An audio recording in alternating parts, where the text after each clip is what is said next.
நானும் இந்த செய்திகளை பார்த்துட்டு இருக்கேன். பிரிண்ட் மீடியாலையும் வருது, விஷுவல் மீடியாலையும் வருது, அதுவும் வாட்ஸ்அப் யூனிவர்சிட்டியில் நிறைய வருது, இன்ஃபர்மேஷன் வருது. அவங்கவுங்க எல்லாருமே இது பயங்கர ஒரு அட்வைசர்ஸை மாறிட்டாங்க. இப்போ இதில் ஒன்னே ஒன்று விஷயம் என்ன சொல்றேன்னா, தீவிரவாதம் கண்டிப்பாக ஒழிக்கப்படணும்.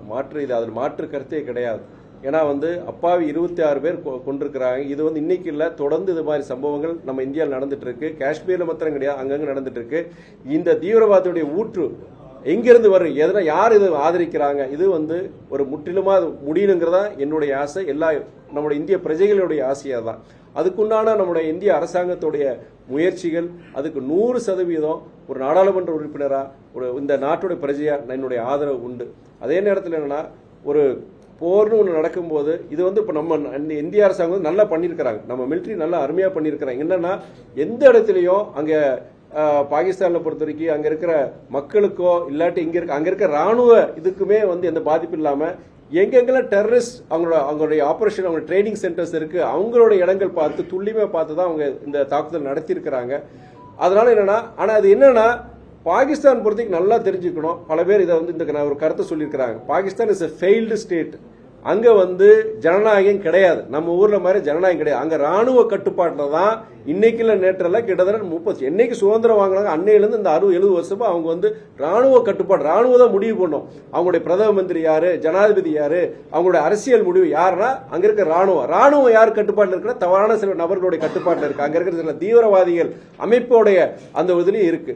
சோ இந்த மாதிரி ஒரு நாடு அவங்களுக்கு அணு ஆயுதம் வச்சிருக்கிறாங்க, செய்யறாங்க. அந்த மாதிரி இந்த மாதிரி நாடுகிட்ட நம்ம டீல் பண்ணும்போது அதுல நமக்கு தெரியாது கிடையாது. நமக்கு எக்ஸ்டர்னல் அஃபேர்ஸ் மினிஸ்டரா இருக்கட்டும், இல்லாட்டி நம்மளுடைய இதுக்கு நிறைய பேர் அறிவுரை அனுபவிக்க சில அறிவுரை கூறுவங்க நிறைய பேர் இருப்பாங்க. சோ அதெல்லாம் என்னோட இதுன்னா, இதனால ஒரு ஃபுல் ஃபிளெஜ்ட் ஒரு வார் வரும்போது அதோடைய பாதிப்பு பொறுத்து நம்ம நாட்டுக்கு தான், நம்ம நாட்டுக்கு எவ்வளவு பாதிப்பு இல்லை. நம்ம ஜவான்களுடைய எத்தனை பேர் ஜவான்கள் இதனால மரணம் அடையலாம். நம்ம ஊர்லயும் பொறுத்து அவன் பைத்தியக்கார மாதிரி குண்டுகளை போட்டான்னு வச்சுக்கோங்க. நம்ம ஊர் நாடுகள், நம்ம பாம்பேலயோ இல்ல சென்னையிலயோ எங்கே வேணும், இன்னைக்கு மிசைல்ஸ் வந்துருச்சு. கண்டம் விட்டு கண்டம் போற இன்டர்கான்டினல் பாலிஸ்டிக் மிசைல்ஸ், ICBM சொல்லுவாங்க. கிட்டத்தட்ட 1000 கிலோமீட்டர் 1500 கிலோமீட்டர் போற மிசைல்ஸ்ல அவன் வச்சிருக்கான். அவன் வரல அங்கிருந்து ஒரு பட்டணம் தட்டினாலும் நம்ம ஊர் இங்க திருச்சிக்கும் மதுரைக்கும் வரக்கூடாதுன்னு ஒன்றும் கிடையாது. கல்பாக்கம் இங்க இருக்கு, அணுமின் நிலையம் இருக்கு. நம்ம அங்க தென் தமிழ்நாட்டில் கூடங்குளம் அணுமின் நிலையம் இருக்கு. அவன் எல்லாம் இந்த மாதிரி இடத்துல அவன் தாக்குவான். அவன் இந்த மாதிரி வரும்போது நீங்க அந்த ஊர் மாத்திரம் கிடையாது, தமிழ்நாடே போயிடும் நம்ம. அதனால இதுல ஒரு ஃபுல் ஃபிளெஜ்ட் வார் இல்லாம இப்ப நம்ம நல்லாவே ஆக்ஷன் எடுத்துருக்கோம். இதை பார்த்து அவன் இனிமேல் அவன் பண்ண மாட்டேன் செய்ய மாட்டேன் ஒரு வாக்குறுதி கொடுத்து போனா நம்ம இதோட நிப்பாட்டிக்கணும். என்னுடைய ஒரு நிலைப்பாடு. இந்த தாக்குதல் நடக்கிற முன்னாடியே 3 நாளுக்கு முன்னாடியே உளவுத்துறை மத்திய அரசுக்கு தகவல் சொன்னதா சொல்றாங்க.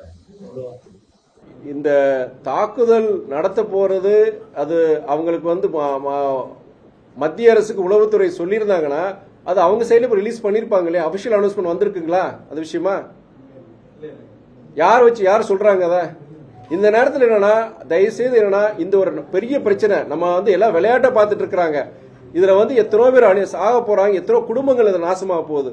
இதுல என்னன்னா, சும்மா இதுல அரசியல் பண்ணியோ இல்ல ஒரு யூகத்தின் அடிப்படையில் அவர் இப்படி சொன்னாரு இவர் இப்படி சொன்னாரு அப்படின்னு சொல்லிட்டு இங்க இன்னொன்னு என்னன்னா, இந்த இந்தியால இந்த நடவடிக்கை, ராணுவத்தோட நடவடிக்கையை இஸ்லாமியர்கள், கிறிஸ்துவர்கள், இந்துக்கள் எல்லா இந்திய ஜனங்களும் இதை ஆதரிக்கிறாங்க. இதுக்கெல்லாம் ஒரு முற்றுப்புள்ளி கொண்டு வரணும். அரசு பண்ண நல்லது, நம்ம ராணுவம் எடுத்த முயற்சி நல்ல முயற்சி சொல்லி இஸ்லாமியர்கள், கிறிஸ்தவர்கள், சீக்கியர்கள் அனைத்து எல்லா இந்தியர்களை ஒன்றுபட்டு இதில் முடிவு எடுத்திருக்கோம். இதுல கொண்டு போய் மதத்தை கொண்டு வருது இல்ல வேற மாதிரி புனைவுகளை நரேட்டிவ்ஸ், ஃபால்ஸ் நரேட்டிவ்ஸ் கொண்டு வருது தப்பானது. அரசாங்கமே ஸ்ட்ரிக்ட் வார்னிங் கொடுத்திருக்காங்க. இந்த மாதிரி ஒரு இக்கட்டான சூழ்நிலை ஃபேக் நியூஸ் வாட்ஸ்அப்ல சில நியூஸ்ல தவறான செய்திகள் தேவையில்லாம இது பண்ணி வேற மாதிரி இதை அரசியல் பண்ற மாதிரி கேவலமான நடவடிக்கைகள்ல சில பேர் ஈடுபட்டு இருக்காங்க.